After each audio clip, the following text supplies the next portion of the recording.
Hello guys, welcome to my YouTube channel Learn with BS. Before we start today's video, let me tell you, if you are new to my channel, you are watching my videos for the first time, if you like my videos, do press the like button, share it with your friends and comment आपको video कैसे लगा, and last but not least, don't forget to subscribe my channel for upcoming videos. Okay, so let us start with what are idioms. If you don't know what are idioms, let me tell you, idioms are group of words whose word meaning is different from literal meaning. Word की meaning देखने जाओगे तो वो अलग होती है, literal meaning अलग होती है, जिसको हम हिंदी में मुहावरे भी बोलते हैं. हर किसी लैंग्वेज में होते हैं idioms. ये इस वीडियो में we are going to do 25 important English idioms. इसको यूज़ कहाँ पे किया जाता है? Actually if you are appearing for government exams, if you are studying school college में एंट्रेंस एग्ज़ाम में these idioms are asked, so you it can be useful for you. And if you are not an student, even then you can use it in your speeches, important articles if you're putting it somewhere. तो why? Because they add to the beauty of the language. तो आप वहाँ पे इसका इस्तेमाल कर सकते हो, यूज़ कर सकते हो. Let us start with the idioms. First one is to blow one's own trumpet. उसका मतलब होता है अपनी ही बीन बजाना, अपनी ही तारीफ़ करते रहना, होशियारी मारते रहना. Mister Rathore never listens to any one, he only keeps blowing his own trumpet. To burn the candle at both ends. उसका मतलब होता है फिजूल खर्ची करना, हद से ज़्यादा पैसे खर्च करना. You are from affluent family. You can afford to burn candle at both ends, but I cannot. कि तुम अमीर हो तो तुम ज़्यादा खर्च कर सकते हो, मैं नहीं. To leave no stone unturned, यानी किसी भी पत्थर को पलटी किए बगैर नहीं छोड़ना का मतलब क्या होता है कि try all your best, हर कोशिश करना. I have left no stone unturned to convince him for working abroad. To count chickens before they are hatched. अंडे फूटे ही नहीं हैं उसके पहले ही आप मुर्गियां गिन रहे हो. उसका मतलब क्या? लंबी सोचना, दूर की सोचना. Don't assume something as happened until it has. अभी तक वो चीज़ हुई नहीं, इसके पहले ही हम लोग गहरा सोच रहे हैं. First take up a job, then think about buying a new bike from your salary. Don't count the chickens before they are hatched. To fish in troubled water. उसका मतलब होता है किसी के बुरी सिचुएशन का फ़ायदा उठाना. Mrs. Meeta knows very well how to fish in troubled water. To make mountain out of a molehill, जिसको हम हिंदी में बोलते हैं राई का पहाड़ बनाना, छोटी सी चीज़ को बड़ा कर देना. I casually asked you, you are making mountain out of a molehill. Cup of tea. Cup of tea क्या होता है?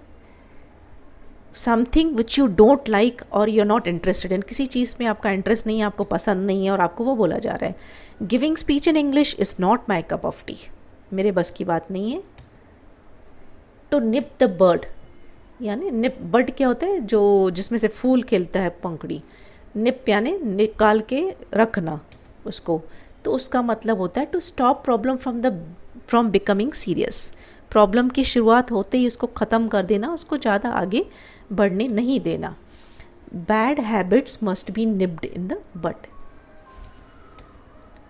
To take the bull by horns, कि बुल को अगर आप हॉर्न से, सिंग से पकड़ रहे हो, मतलब क्या? You are facing the troubles bravely. He has got many problems from his childhood but he always has taken the bull by horns.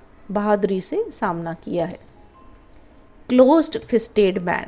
Closed fisted यानी जिसकी मुट्ठी बंद रहती है, जिसकी मुट्ठी बंद रहती है यानी कंजूस आदमी. Ravi is close fisted man. I can't expect birthday party from him in a 5-star hotel. To shed crocodile tears, मगरमच्छ के आंसू यानी नकली आंसू, झूठ मूठ के आंसू. Don't shed crocodile tears, I am not going to melt. 40 winks. 40 winks का मतलब होता है थोड़ी देर के लिए सोना, short sleep. I enjoy 40 winks after lunch. By leaps and bounds. By leaps and bounds का मतलब होता है बहुत तेज़ी से, बहुत fast. Economically India is growing by leaps and bounds. 9 days wonder.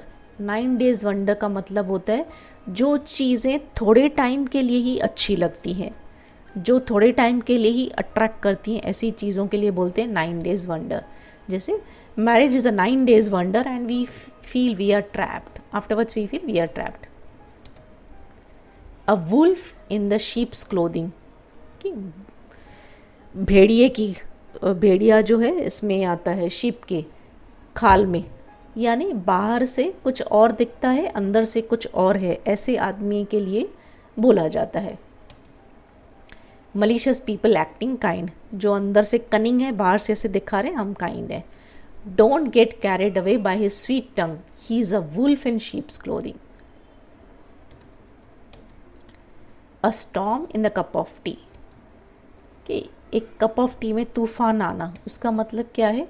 Small event that has been exaggerated, छोटी सी बात को बड़ा कर देना। I don't know why they are making such a big deal about the fight last night, it was just a storm in the cup of tea. In the good books of, किसी की अच्छी किताब में होना मतलब having good relation with someone. Mr. Tripathi is surely going to get promotion because he is in good books of boss. To let the cat out of bag, cat को bag से बाहर आने देना, यानी to disclose the secrets, जो secret की बात है उसको बता देना, सब राज खोल देना, you can say. Don't let the cat out of bag, I want to give him a surprise. राज खोल मत देना, मुझे इसको सरप्राइज देनी है। To poke once knows in to, जैसे हम हिंदी में बोलते हैं ना टांग अड़ाना, इंग्लिश में बोलते हैं टू पोक नोज, यानी कि दूसरों के बातों में घुसना, टांग अड़ाना। Do your work, don't poke your nose in my personal affairs. From pillar to post, from pillar to post यानी एक कोने से दूसरे कोने बहुत इधर उधर भागना, to run here and there. When my brother's medical operation was there, I had to run from pillar to post for money. पैसों के लिए मुझे भागना पड़ा क्योंकि मेडिकल का खर्चा पूरा करना था। To make up one's mind, यानी अपना मन ठान लेना, उसका मतलब क्या होता है? To make a decision. I have made up my mind to join army. To be on the top of the world, यानी बहुत बहुत खुश होना। When I got selected for MBBS admission, I felt I am on the top of the world. To be on the verge of यानी किनारे पे होना या एकदम पास में होना किसी चीज़ के। He was on the verge of tears when he got the news that he has not been selected for MBBS. To cry for the moon, moon के लिए क्राई करना यानी ऐसी चीज़ों की इच्छा रखना जो पॉसिबल नहीं है। Pakistan is crying for moon, they can never get Kashmir. To call spade a spade, यानी स्पेड को स्पेड बोलना, यानी तुम स्पेड हो, यानी फ्रैंकली बात करना, ऑनेस्टली बताना, जो भी है बिंदास बोल देना। I always call spade a spade, let people think what ever they want. So this is what idioms mean. I have given 25 idioms. I hope these could be of help to you. You will be able to write in your articles or for your exams. Thank you for watching this video.